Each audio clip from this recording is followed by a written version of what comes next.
नमस्ते मित्रांनो, काय big boss मध्ये चाललंय की काय नाही की पूर्ण बोरिंग एपिसोड चाललाय. रात्रचा तुम्ही बीच मध्येच बंद केला आणि तुम्ही सगळ्यांना पण बऱ्याच जणांना बीच मध्ये बंद केला असं मला वाटतंय.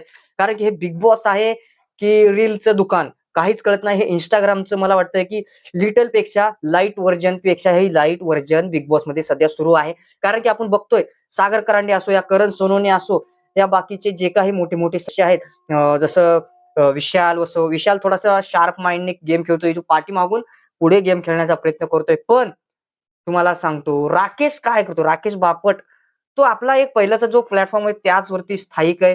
आणि करणला मी एवढंच बोलतोय, बाबा तू जे बाहेर कॉमेडी करतोस तेच घरामध्ये मला दिसतंय. आणि तू घरामध्ये गेला कशासाठी, तुझी पर्सनॅलिटी काय आहे, तू कसा आहे ते आम्हाला समजण्यासाठी तिथं म्हणजे गेलेला आहेस. तर ते बिग बॉस मध्ये आतापर्यंत आम्हाला दिसलं तर नाहीच. आणि सागर दादाचं पण हेच आहे, चला हवा येऊ द्यामध्ये कॉमेडी करत होते, पण इथं पण कॉमेडीचंच दुकान मांडलेलं आहे. हे दुकान बघण्यासाठी आम्हाला इंस्टाग्राम आहे, फेसबुक आहे, अजून बरेच काही व्हॉट्सअपवर मेसेज कॉमेडीचे येत असतात. आम्ही बिग बॉस वरती काहीतरी तुमचं पर्सनॅलिटी काय आहे हे बघण्यासाठी आलेलो आहे. तर तुम्ही बिग बॉस मध्ये काहीतरी नवीन टाक. आणि हे काय, जे भांडणारे सदस्य आहेत, जे टास्कला म्हणजे ज्याला काम करून घेणारे त्यांना तुम्ही सेवक बनवले, तर बिग बॉसचा यामध्ये खूप मोठा भाग आहे. कारण बिग बॉस यावेळी सदस्य असे कचऱ्यातल्या बाटल्या हुडकून आणल्यासारखे सदस्य आणलेत. आणि ज्याला काही टास्क जे द्यायचा आहे तो वेगळा दिला.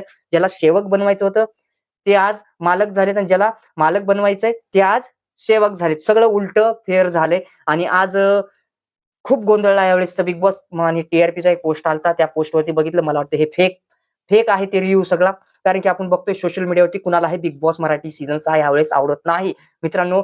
तर आता तरी त्यांना सांगा, नाही तर मला तर वाटतंय या स्टेशनवरचे जे भिकारी आहेत त्यांना बिग बॉस मध्ये टाका. तुमच्यापेक्षा चांगलं काहीतरी बनून दाखवतील. त्यांचं तरी आपल्याला नवीन काहीतरी कळेल, त्यांची परिस्थिती काय सगळं काहीतरी कळेल. पण तुम्ही भिकारीपेक्षा गेलेले आहेत, घरातले काही सदस्य सोडले तर.